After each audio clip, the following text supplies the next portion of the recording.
Assalamualaikum warahmatullahi wabarakatuh. Kami dari kelompok 7 yang beranggotakan 1. Dita Yulia Ayuningsih, NIM 1021812, dan Rosita Dewi Fitria Cahyaningsih, NIM 1021827. Kami di sini akan mempresentasikan materi mengenai rohon, wadiah, ghosab dan itlaf, dan juga wakalah. Hal pertama yaitu rohon.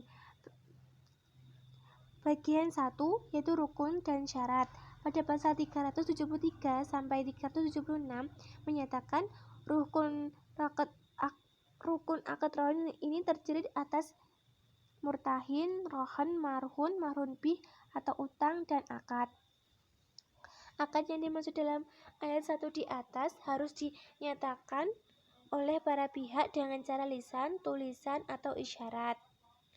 Akad rohon ini sempurna apabila marhun telah diterima oleh murtahin. Selanjutnya yaitu penambahan dan penggantian harta rohon.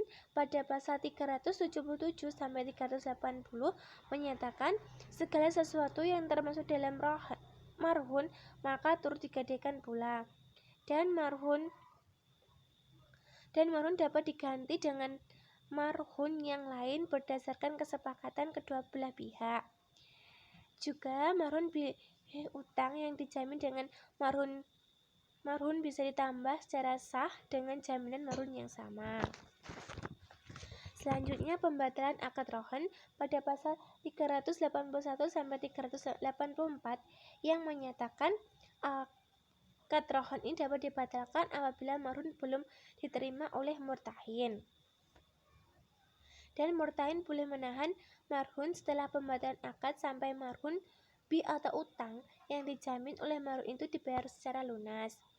Selanjutnya rohon harta pinjaman, yaitu pada pasal 385 menyatakan pada prinsipnya harta pinjaman itu tidak boleh digadaikan kecuali dengan seizin pemiliknya. Apabila pemilik mengizinkan hartanya dijadikan jaminan, maka rohon harus mengetahui dan memahami resikonya. Selanjutnya yaitu hak dan kewajiban dalam rohon. Pada pasal 386 sampai 394 menyatakan adanya marhun ini tidak menghilangkan hak murtahin untuk menuntut pembayaran utang, karena rohon dapat menuntut salah satu marhun apabila ia telah membayar lunas utang yang didasarkan atas jaminan marhun tersebut. Dan jika apabila rohin meninggal dunia dalam keadaan pailit, pinjaman tersebut tetap berada dalam situs marhun. Dan rohin bermaksud menjual marhun sebagaimana dimaksud dalam ayat 1, yaitu marhun harus dijual meskipun tanpa persetujuan murtahin.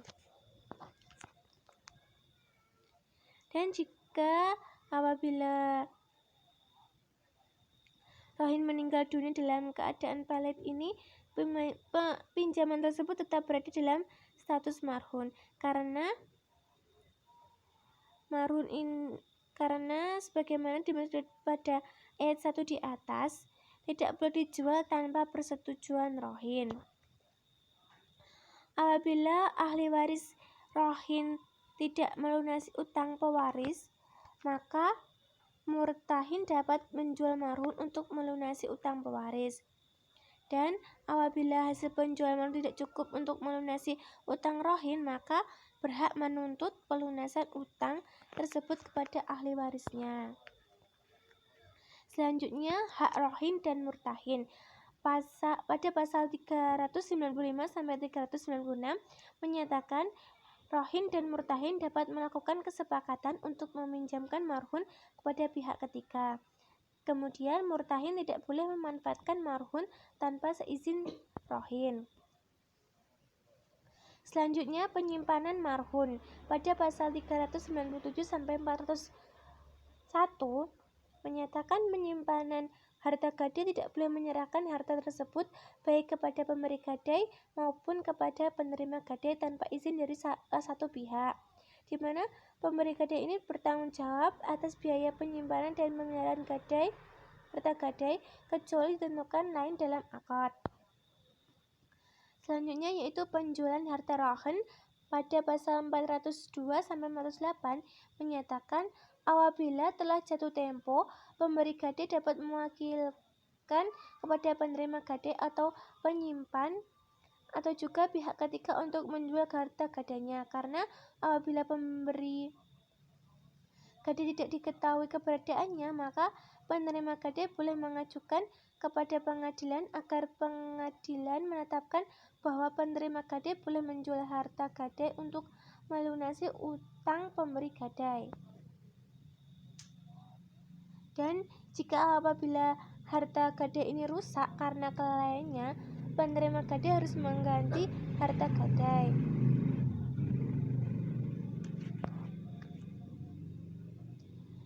Selanjutnya yaitu bab wadiah, yaitu bagian 1 rukun dan syarat.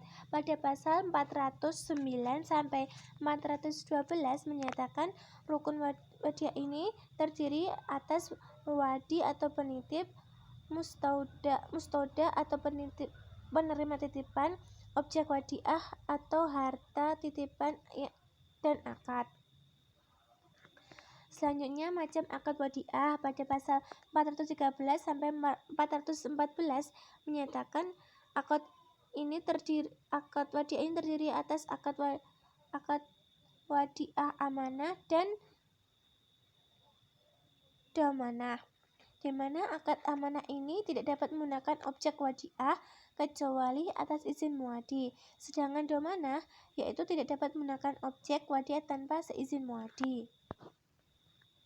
Selanjutnya yaitu penyimpanan dan pemeliharaan objek wadiah. Pasal 415 sampai 423. Di mana mustaudi boleh meminta pihak lain yang dipercaya untuk menyimpan objek wadiah, dan mustaini juga harus menyimpan objek wadiah di tempat yang layak dan pantas. Apabila muadi tidak diketahui keberadaannya, maka tetap harus menyimpan objek wadiah sampai diketahui dan dibuktikan bahwa muadi telah tiada. Muadi ini dibolehkan memindahtangkan objek wadiah sebagaimana dalam ayat 1 setelah mendapatkan persetujuan dari pengadilan. Di sini muadi dilarang juga mencampurkan objek wadiah dengan harta lainnya yang sejenis, sehingga tidak dibedakan tanpa seizin muadi. Dan apabila objek wadiah bercampur dengan harta lain tanpa sengaja, sehingga tidak dapat dibedakan antara satu dengan yang lainnya, maka akibat percampuran tersebut bukan tanggung jawab muadi. Selanjutnya yaitu pengembalian objek wadiah pada pasal 424 sampai 429 yang menerangkan muadi dapat mengambil kembali objek wadiah sesuai ketentuan dalam akad, di mana setiap biaya yang berkaitan dengan pengembalian objek wadiah ini menjadi tanggung jawab muadi.